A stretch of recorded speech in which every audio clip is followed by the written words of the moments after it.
Hey all, welcome to today's Q&A with the Rev staff. I'm Rice Schuler. I'm your community program manager. If you're on the forums, you can reach me there at RyRev. After our Q&A that we did last month, we asked Revvers on the forums and in the September newsletter what topics you'd like to see us cover in the future. Grading was something that you asked us to cover, so here we are. Sorry, I had a noise on the other side. So we plan on to continue to do live Q&As with Revvers with Rev staff. So if there's other topics you'd like to see us cover in the future, always just feel free to let us know. So today we're chatting about grading here at Rev. We've collected questions from the Revver community. We'll be diving into those in the second half of the session today. The first half of the session, we'll be chatting with Rev staff, Jason, Aaron, and Kelly. Jason, why don't you go ahead and get us started?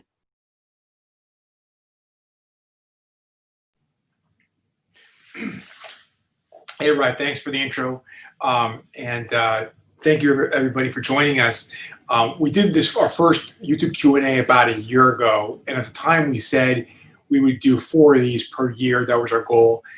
This is our third one in 2020. We hope to do one more before the end of the year.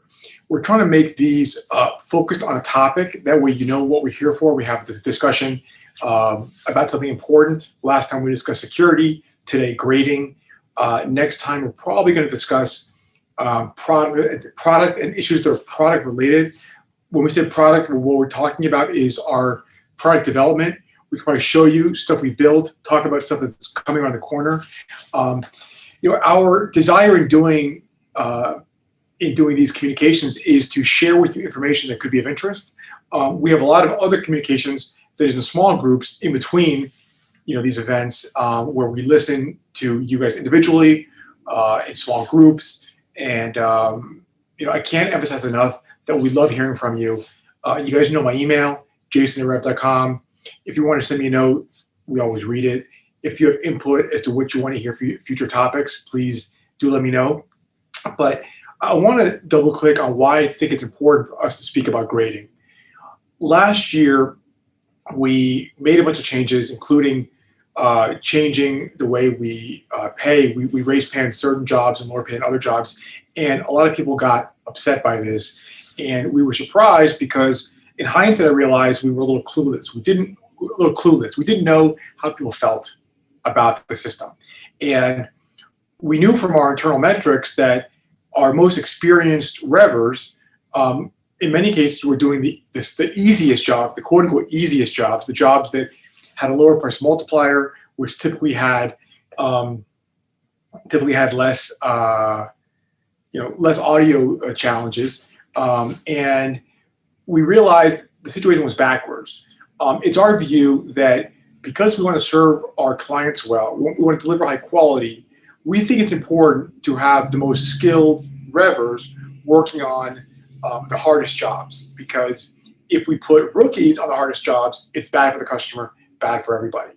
And last year, I spoke with many of you, or dozens of Revvers, I should say, and I heard again and again people saying that they loved Rev, they liked what it could do for them, they loved getting to Revver Plus, those that could make it there, but they weren't able to breathe easily and relax. They felt like one bad score could turn their Rev career upside down.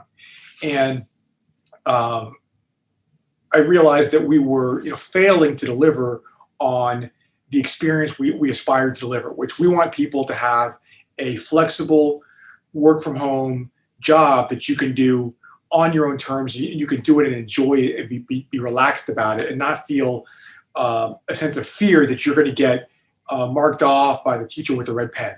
So that was clear to us. That was a big problem. We had done a bunch of things to try to reduce that problem. And as a reminder, we did stuff other than grading. If you recall, we modified the way we look at grades so that Revver Pluses with long tenure, we look at a larger body of their work. We made a bunch of other changes, like one that Kelly will talk about is, for example, we introduced best efforts. So jobs that have been sitting for a long time, you could do without getting a score. We don't want Rev to make you anxious. We don't want Rev to be a place where you worry about a grade that's going to come in. We want people that are good to do the work and not worry much about grading. And that's an aspiration, not the reality. We know we have a long way to go. I think we've made some improvements, but I'm sure we have much more to do. We have some internal ways that we assess how people are feeling, and some of those measures suggest that we've made some improvements, that the Revvers like some of them. And Kelly will walk you through how we've changed grading and why. We're also going to go through questions from the Revver community, some about transcription grading, some about caption grading. We'll share with you our thinking on these topics. And I want to just reiterate that it's a long road between here and perfection. The grading is done, not by software; it's done by people, with some software assistance. Although the software for grading that we have is frankly not very good, we aim to improve it. And we know that you're never going to get 100 people do things 100 do all things the same way. So there will always be a challenge to make grading consistent, but we aim to make it more fair over time. We want grading to be fair for the people receiving it. We want it to be efficient for the graders. And Kelly will get into our progress there, and we hope it's informative. Last thing I want to mention is that we've made another significant hire at Rev. We've hired a vice president of operations named Aaron Fox, who's going to join me in a moment. And I just wanted to describe what his role is and what his department does and why it matters. Rev has had an operations team for quite some time, although it's a team that we think we can do even more with. The operations team at Rev, I'll let Aaron describe it, but at a high level, their job is to make Revver successful and keep customers happy. And there is a lot that they plan to do to improve the Revver experience. I'll let Aaron tell you more about that, but I want to share the perspective that I think of our company as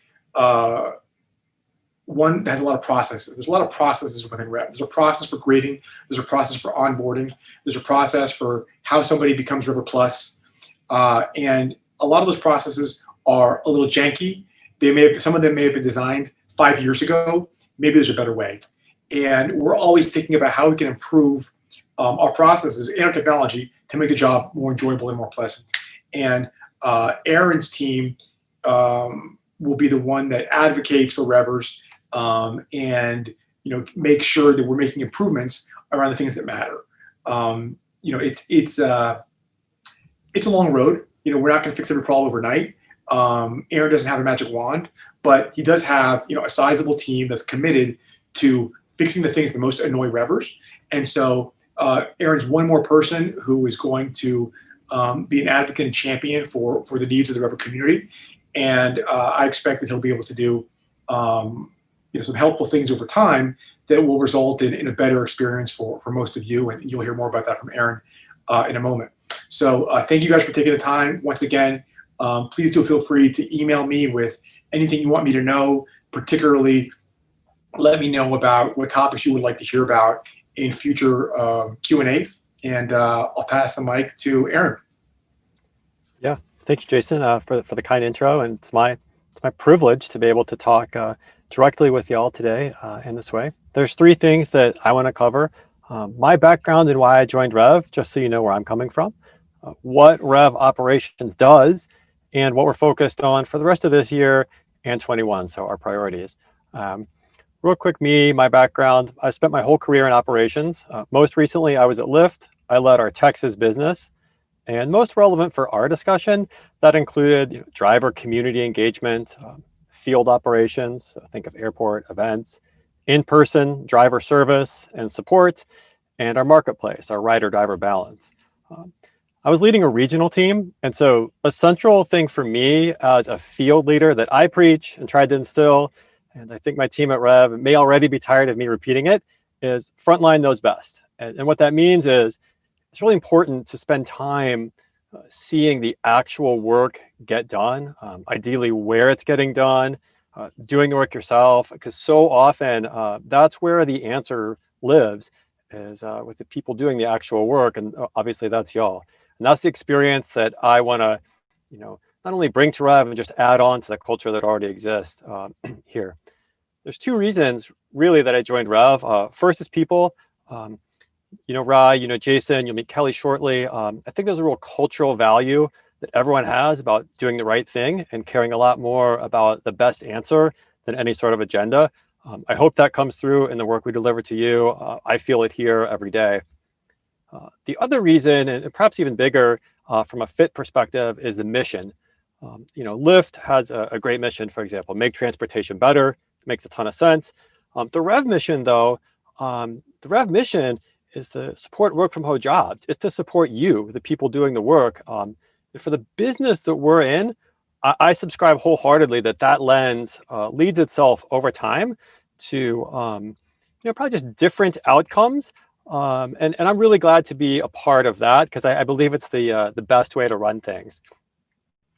So just to go back to my comment on Frontline Knows Best, my email, aaron.fox@rev.com. It's valuable for me to hear from you, good, bad, just comments. Email me anytime. I'll read them all. I'll respond, even if it's just to say thank you. I appreciate the feedback. aaron.fox@rev.com. So that's enough about me. I'll talk a little bit about what operations does at Rev. You can think of us as managing the workflow from the time a customer orders through delivery, and then any support issues they might have until a customer is happy. And that breaks into 4 pieces. First would be, I'll call it Revver experience, which goes from application, onboarding, community experience, the qualifications and the tiers that we set up for Revver and Plus, all that. Our marketplace balance, we're always thinking about turnaround time to customers and the work availability for y'all, and the balance between those. The quality that we provide to customers, and that's where things like the quality team, our style guide, grading, that whole function comes in. And then finally, of course, customer and Revver support. So it's a pretty broad spectrum, but as Jason said, and it oversimplifies, but I think it's exactly right. My job is to help Revver succeed. And I often say, it just makes everything better when we have more better Revvers. It's really simple in the end, and can be difficult to do, and that's a challenge I'm super excited to take on with the team. There's 3 things that we're going to do. We're going to focus on, I should say, for the rest of this year and 2021. We're really big picture things we're going after. The first one is to help new Revvers be successful. As you know, it's really hard to be a rookie, and we can do a much better job helping you learn, advance, get the skills you need, whether that's practice jobs, whether that's like we have a mentor experiment that we're running right now. I think there's a lot of ways that rookies can learn in perhaps I'll say a safer environment. I mean, we need good work. It's a balance. We're trying to hit it right. There's big opportunity there. The second place I think we're going to focus, I know we're going to focus, is the veteran Revver experience.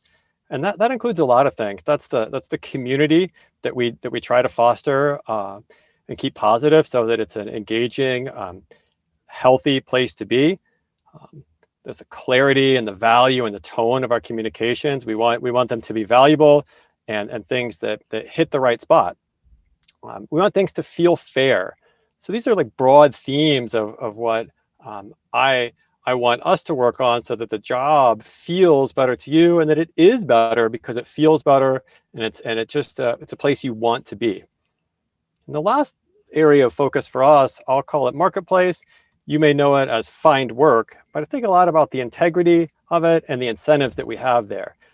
We talked a little about this in the last Q&A when we were talking about ID, but I also think about things like coupon abuse, or if you copy and paste speech track, these sort of bad actor type behaviors. We want to get those out so that you feel that you feel good about being part of a clean, well-run marketplace that you get to participate in. And we also alluded to this earlier, but I think about the incentives.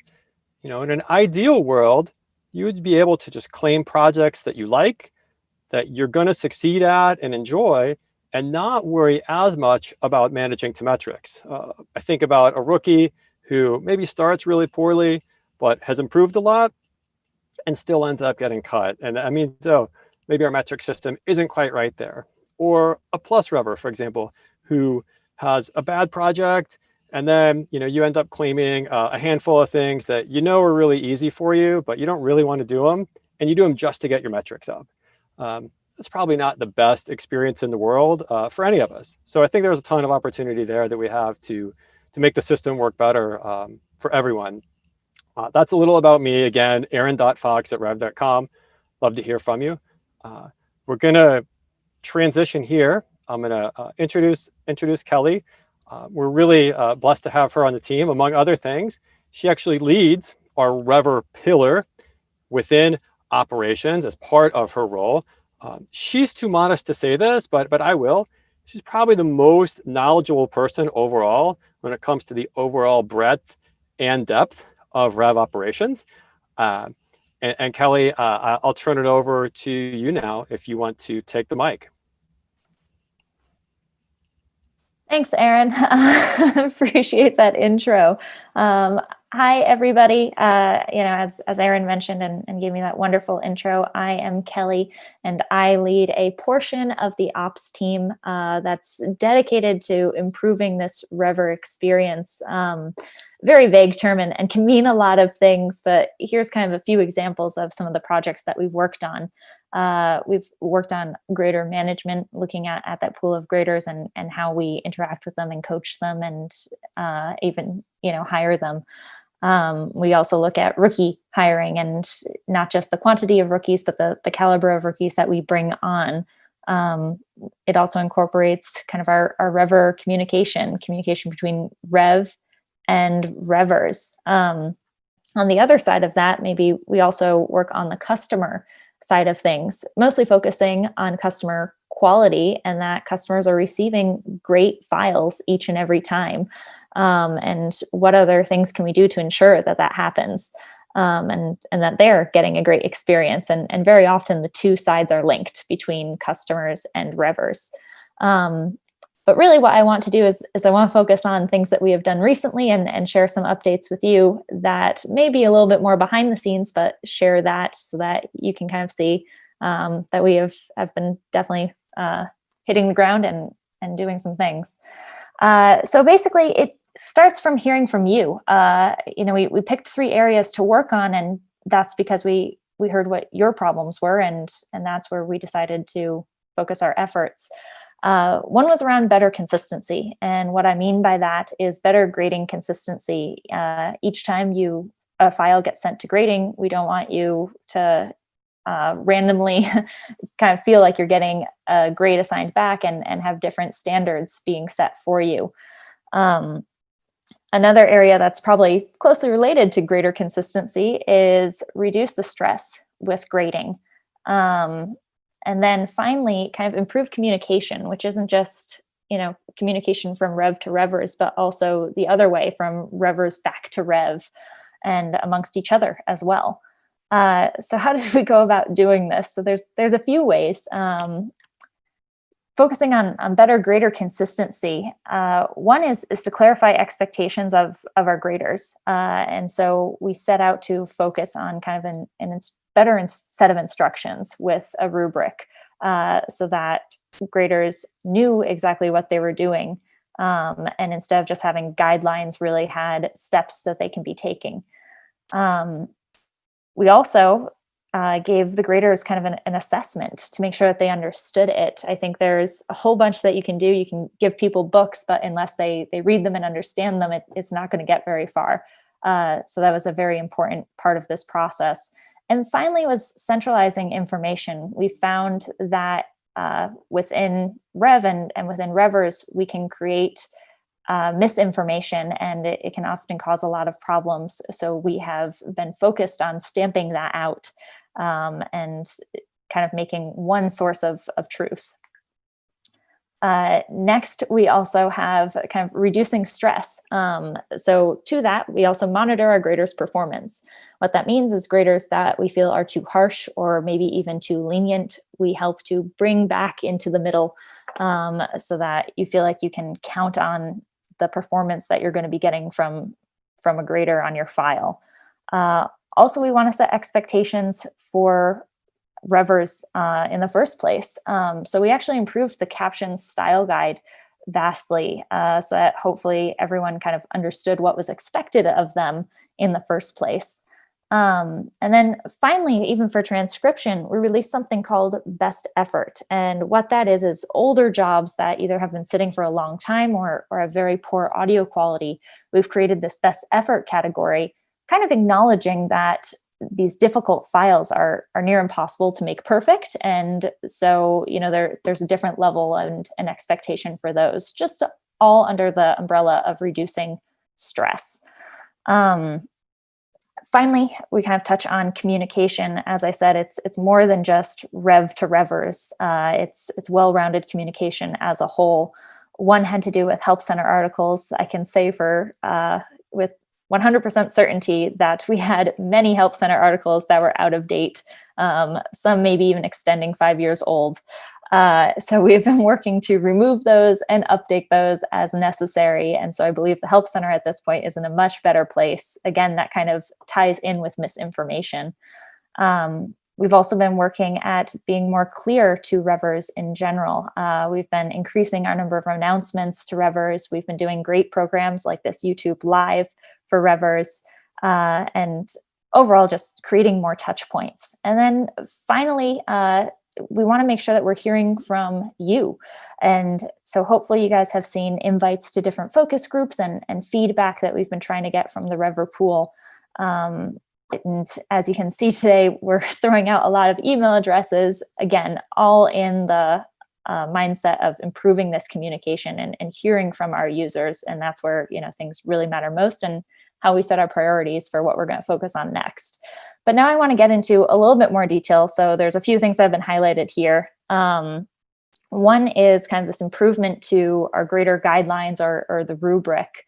Initially, when you become a grader, you're given this guide on how to grade. Initially, it had examples and instructions such as, try to put yourself in the shoes of the customer and focus on minor and major errors. But largely, these are guidelines. It leads a lot of gray areas and can create problems with grader consistency. So what we did was we actually went through it and redid it so that now we outline how to grade each rule. Also, we're now focusing, instead of on major and minor errors, we're focusing on severity and frequency. And what I mean by that is there's a very big difference on a mistake where a Revver maybe types when versus then, instead of including a curse word in a children educational video. As you can see, the latter maybe would be a larger severity or a greater severity issue for the customer. And so that's the kind of things that we wanted to coach graders on, and also kind of coach Revvers on what we're looking for when we're assigning grades. Also for captions, we created we updated the style guide. So the old one was 28 pages long, and in a lot of cases, it wasn't long enough. The style for that one was including tons of examples, but without creating a dictionary of examples, we're always going to miss areas. You're always going to encounter new scenarios. And so we left a lot of holes, which kind of left things up for judgment for Revvers. In the new style guide, we shortened it, but we included the why behind rules exist, which really allows you to get a better understanding of why we're making these rules, and so that you can make judgment calls for yourself. An example here is we have atmospherics, which are sounds that are not spoken within caption files. And we say that by captioning these, we allow hard of hearing users to pick up on sounds that are in the video. So you can imagine a door slamming would be critical to a scary movie. And so, being able to have that frame of reference, we found has hopefully really helped Revvers work through our expectations. And then finally, something that we did for grading in both captions and transcription is this grading assessment. We call it a quiz, but in a lot of cases, it's a way for graders to measure their own performance. As we said, we've updated a lot of guides, but you have to read a guide and understand it for it to actually mean something. And so we gave this kind of assessment so that graders could go through, answer what they thought to be the right question, and then ultimately see the correct answers, see how they're performing, and get a better understanding of their performance. Rev also got to see their performance and was able to coach as needed, but we found that this was super helpful. It also helps stamp out misinformation. And so we're really trying to round out the grading experience and get tons of graders to think more similarly and work as one kind of collective group. So we've seen a lot of positive changes here. Some of that has to do with fewer overturned grades. And so we're super excited about this, and we'll definitely keep working on improvements in the future. So that's what we've been working on recently, but you guys have asked a number of wonderful questions, and we want to spend some time working through those. So I think we'll switch over to that.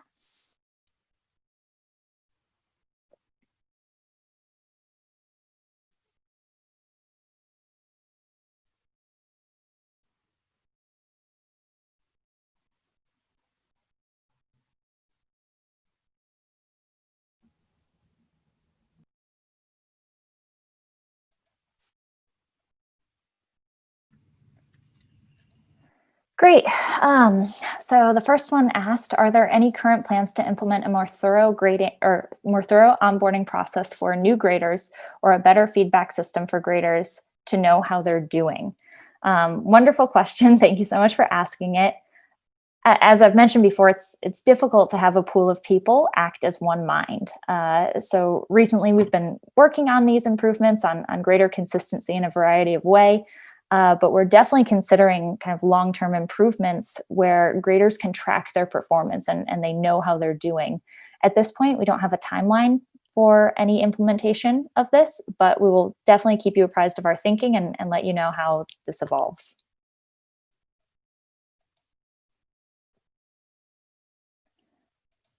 The next one, grading is time consuming. Spending 15 minutes on one clip for 34 cents to mark all errors doesn't feel good. Any possibilities of raising clip price in the future? I agree. That definitely doesn't feel good.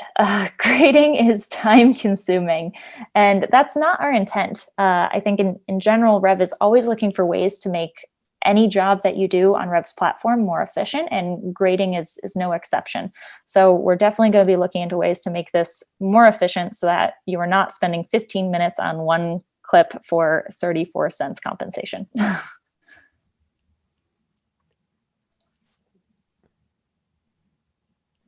We've got one here.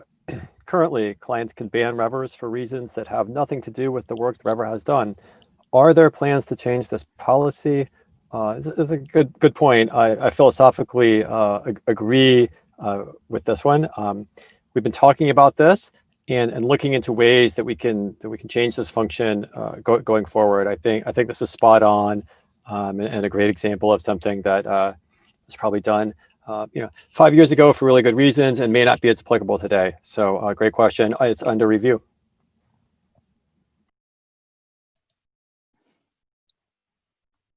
Okay. Can minutes for grading /QC in captions and grading /review in transcription count 100% towards metrics minutes? The work can oftentimes be more tedious than transcribing or captioning. This is a great suggestion. Again, it kind of ties into the tediousness and efficiency, but we know that grading is a tedious process today. For a variety of reasons. Some of that may have to do with the tools, other of that may have to do with our education of graders and being able to set proper expectations. We're definitely looking in ways to make everything more efficient. Rather than kind of committing us to one solution, we're going to look at overall just improving the process.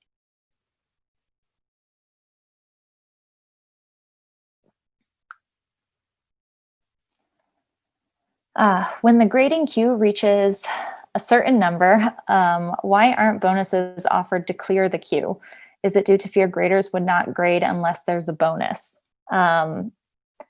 So let me talk a little bit about the idea behind bonuses. So we do offer bonuses occasionally when we feel that the find work queue is causing larger problems within Rev. And so that can be the fact that we don't feel enough files are being graded for a certain amount of time, or we feel that we need more files reviewed before they're getting to customers. Often that does occur when the grading queue is large, but not always. And so based on those outside figures, we sometimes offer bonuses, but it's not always related to the exact number that is in a grading queue.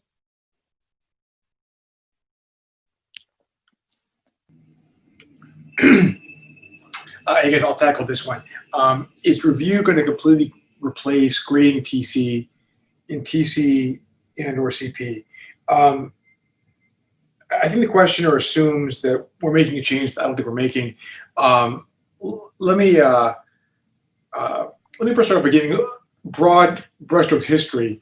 We've been doing this. We've been in this business for 10 years, and we've had quality control at some level the whole time. It was very crude in the early years. It's a little more thorough now, and we've changed our processes many times. It's not because I don't think it's because we're really wishy-washy. It's because we've been trying to improve things down the road as we've learned more. And there are some competing concerns. One concern we have is we want to give Revvers doing the work useful feedback so you understand if you didn't meet certain standards, why that is. And we want it to be constructive to help you guys learn more about how to both meet the style guide, how to do good quality work, and how to use the tools better. So we want to help Revvers learn. Another goal is we want to protect the customer from bad work. And so the point of review is primarily to protect the customer from bad work. So review is about getting a lightweight look at a job, quick thumbs up and thumbs down before it goes to the client. So review happens before the customer receives the document. Grading typically is not. And so grading is not about the customer. Grading is about assessing the Revver's work largely to help the Revver learn what they need to do to improve. And there are no current plans to change there's no current plan to change that sort of philosophy and that distinction. So the answer is no, basically. What I would add is that just as we've changed things in the past, we may change it at some point in the future, but from where we sit today, which probably gives visibility into a year or two, I'm not aware of any reason why we would change these types.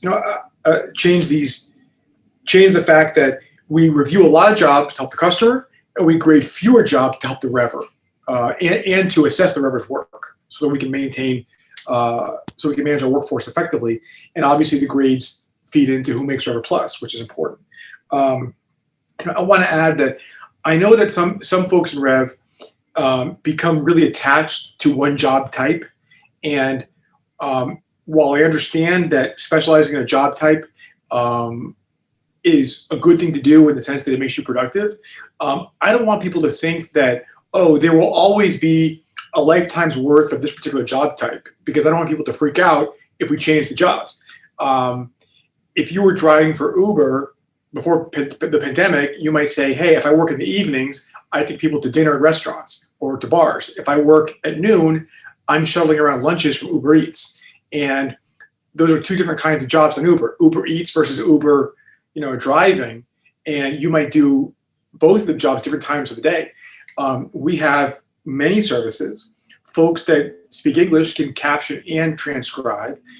You can do the primary job, or you can grade or review. So there are many job types. I think if you say, I'm only going to do one job type, I think at some point you're setting yourself up for disappointment. We do not make any promises that one job type will be perfect forever and unchanging.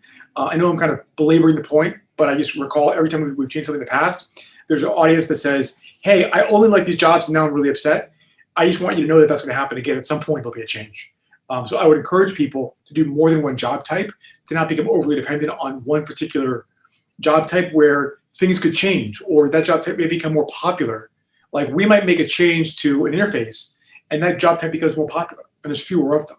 So I would discourage people from believing that you only do a certain job type. And I would encourage you to sample from the various jobs we have on the platform. I would also point out that captioning was relatively backwards compared to transcription at the beginning of this year. And we believe this year we've made a lot of improvements to it. We'll tell you more about that later in the year, but captioning is a lot better than it used to be for the captioner. And so if you don't caption, give it a try. There's a lot of captioning work out there, given how much video is going up online. There's no immediate change. There's no plans in the short or medium term to change job types. But I would this is a public service announcement, do more than one job type, and don't believe that that job type is exclusive for you forever. Thanks. Next question. I think Kelly, you're back up. Great. Why are some invited to grade after mere weeks of joining captions when others have been here for years and despite excellent metrics have no invitation? This is a great question. So I think I'm going to go back to a little bit of the history of grading. So in the past, we actually had kind of a threshold where if you hit certain metrics, you were invited to grading no matter what. And this actually caused a surplus of graders where we had thousands of graders and hundreds of grading jobs. Also, not to mention, it didn't necessarily help with things like grading consistency. So what we did to help with that was removed that and really focused on inviting graders on an as needed basis. So as grading jobs increased and we felt like we needed more graders, we would add more graders. So unfortunately, this means that not everyone who is eligible to become a grader is invited. So sometimes, someone else will be invited and someone else is not. And it doesn't necessarily have to do with one person is better than the other. It's more just we didn't have tons of spots available. That being said, there's a lot that we can do to improve this selection process to make it more fair. As someone mentioned, tenure probably should have a little bit more weight than it currently does in our grading selection process.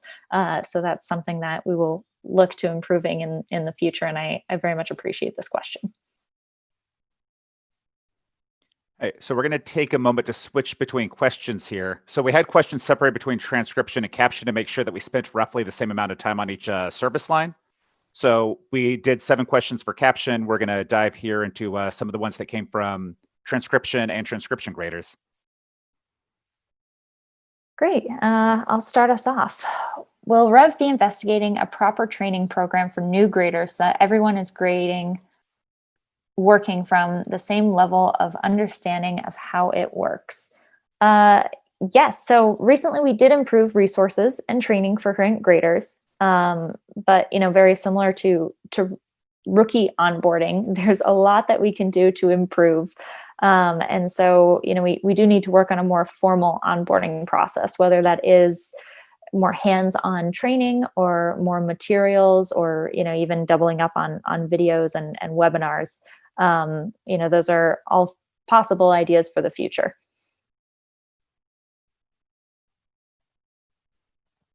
Okay, I think I can probably tackle this one since I chat with Revvers a fair amount about this type of thing.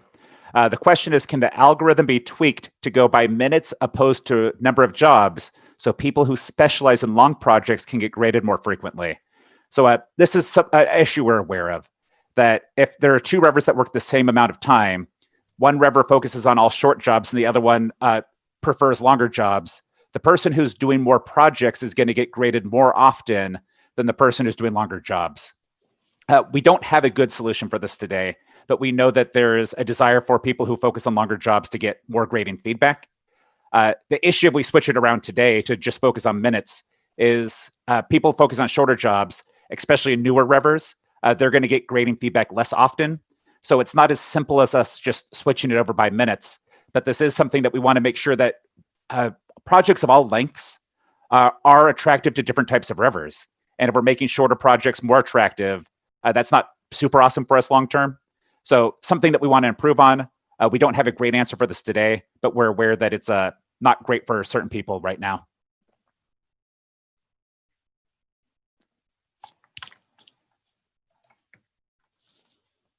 Great. Could Rev possibly add more examples of rules and best practices in the style guide so that we know how they may be applied?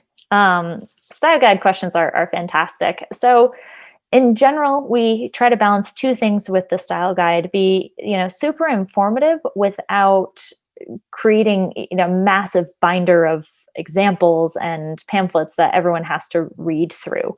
So there's definitely a delicate balance there between, listing out every single thing line by line, or, giving people general rules.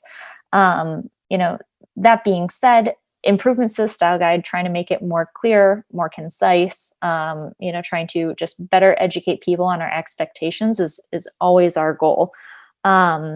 So yes, we will be working on an update to the style guide at some point for transcription. Not exactly sure when, just so that people know these updates, they're not easy. They do take about 2 months.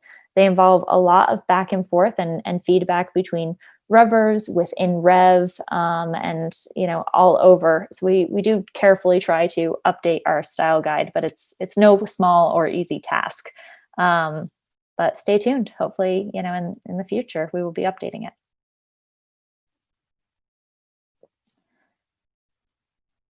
Next question. TC grading is back to being steady day and night and lives up to being a reliable stream of income. Outside of holidays / slow seasons, will this continue? As Jason kind of said, maybe optimizing so that your whole focus is on one of our service lines, may not always be the best course of action. A lot kind of goes into grading specifically. So the core functions of grading is to provide feedback to Revvers, to give metrics, and also to ensure high quality files are being delivered to customers. So if those are our goals, we strive to have that grading queue be a place where Revvers can find grading work when they want it. But due to fluctuations in the needs of grading, how much work is coming in, how many new Revvers we have, sometimes this is not the case. So when you're kind of asking, will this continue? I'd say a lot depends on just the ebb and flow of what happens. We don't necessarily send jobs to grading just to send jobs to grading. Everything is for a purpose, whether it's to deliver better files to customers, or get Revvers better feedback. Thanks, Kelly. I'll make one more comment on the prior one and then address the next one. Again, on this question of different job types, we don't create jobs or work. It comes from the customer, right? And we have, it used to be that all of our customers just came ordering the website. We now have some larger customers that sign contracts and commit to spend over time. So, but that said, I cannot tell you with any kind of certainty what's going to happen tomorrow. What happens tomorrow depends on how many customers come to rev.com and place an order. Or there's other ways to order, but that's the main way. They go to the website. So there's always going to be some up and down, what you guys call slow periods. And so there are some that are predictable. Not a lot of orders come in probably on Christmas, but there could be others that are, as we said, unpredictable up and down. That's why I really do recommend folks to do it more than one job type, because you never know, and you've been warned. Next question is about AI. I mean, the basic question is, is AI gonna kill grading jobs? I can't imagine a world where that would happen, because if AI helps you do the work. Now, both transcription and captions, we deliver an AI draft to the Revver. In most cases, the cases where we don't deliver, it's not because we don't want to, it's because there's some cases where the AI draft is not very good. But we always have, the AI helps you do the work. It's critical that our quality control be done by humans. If the quality control was done by AI, then our system would, I think, kind of go to hell. It wouldn't make any sense. What I can tell you is that as we've become larger and served bigger companies, we talk to companies that are more demanding, that have higher expectations. And so what we've seen over time is that customers want higher and higher levels of accuracy. And ultimately, human judgment is what they want. The AI is a good shortcut, but ultimate accuracy comes from people that have context to understand what the communication is about. And so I truly believe that Revs, we want to have the best people doing this work and the best technology. If you ask me, are we going to use more AI? We're always going to use more AI and more technology, because more technology makes the jobs easier, better, and faster. At the same time, we are continually trying to raise the bar, grow our standards, deliver higher quality work so that we please more customers. Historically, I would have said, and this is still true, that Rev's the best caption offering for YouTube video. But is our service perfect for broadcast quality captions? The answer is no, we're not perfect. We need to get better. We need to improve. And that's not going to come from AI automation. It's going to come from human judgment supported by AI and technology.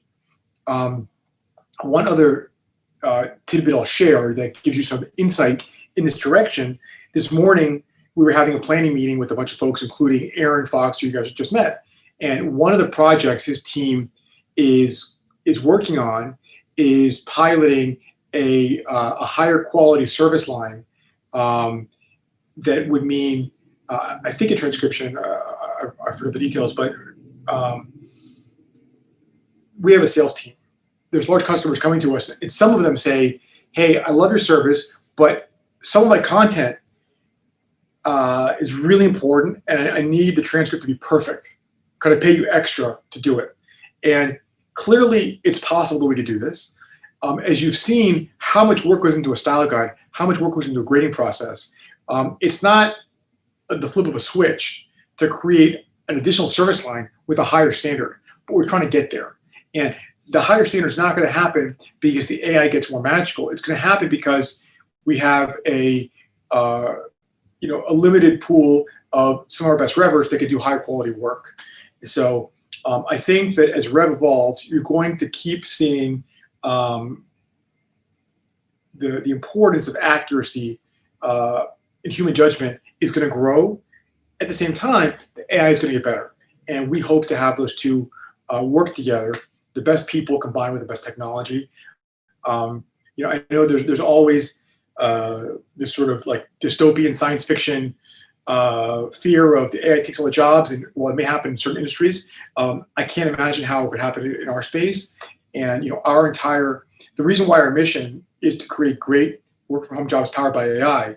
We believe that great work and great judgment is the center of everything that we do, and I don't see that changing. Kelly? Thanks, Jason. Next question: What are your plans to be certain graders are actually qualified to be graders? There are too many in the pool right now who don't understand transcription. So there are a few fundamentals that we can always improve upon for grading, and I think no matter how much better grading becomes, it will never be perfect. But it always gives us something to focus on and something to strive for. So one, better screening when bringing on new graders, kind of touching your point that there are unqualified people in there to begin with, and that starts with the hiring process. Two is monitoring performance of graders. So doing a better job of kind of tracking graders, letting them know when their performance isn't up to par, and also us knowing when their performance isn't up to par. And then three is kind of setting graders up for success. Some of this definitely falls on us, making sure that they have wonderful training and great resources. As I mentioned, I think this is something that we will always focus and be working on continuously, probably indefinitely. But recently, I believe that we have made some progress in all three of these areas, and excited to see what we're going to do next. I'll take this next one. Why are grading privileges revoked with no explanation? It's disappointing and demoralizing to be summarily and abruptly dismissed. never reviewed, or given chance to improve. There's a lot in here. Let me unpack this. Three notes. First, as we talked about this earlier, our process and messaging can definitely be vastly improved. That's related to our comms. It's got to feel fair, and this is something you're hitting the theme on the head here. So appreciate just another area where we've got to make that better.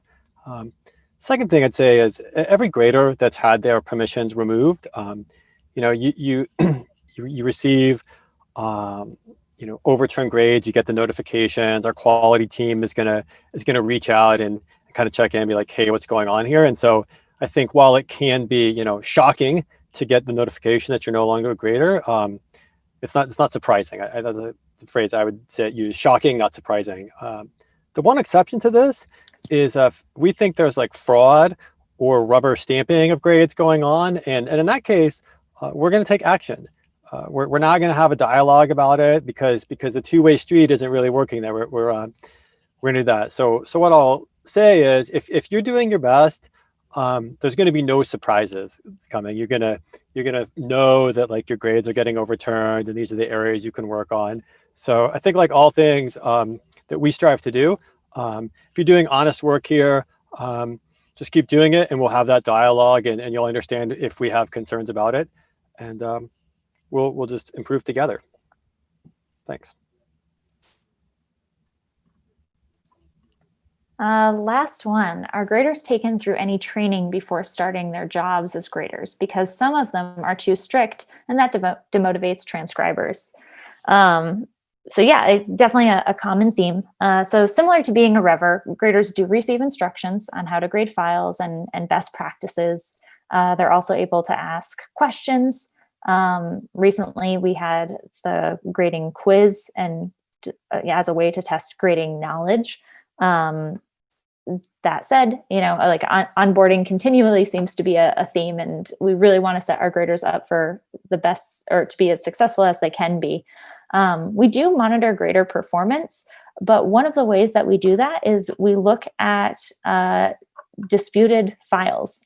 So if you do feel like a grader is being too harsh, please do dispute your file, and we'll take a look at it. It is a good way for us to not just review your work and correct your grade, but also for us to check up on graders and see, are they acting too harshly, or are they following the rules the way that we intend them to? So I would highly encourage you to use that dispute feature.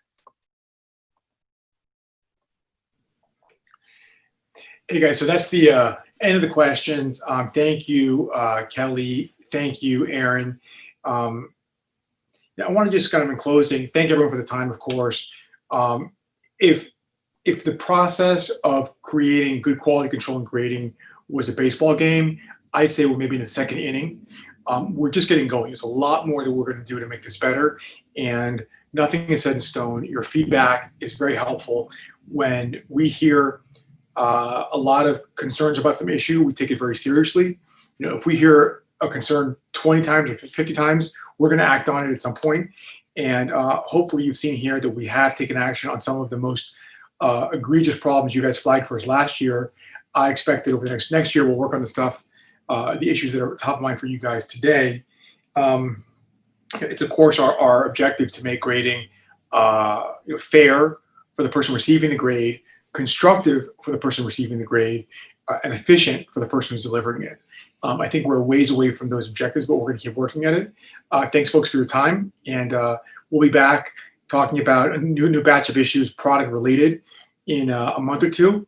And again, don't hesitate to reach out with suggestions.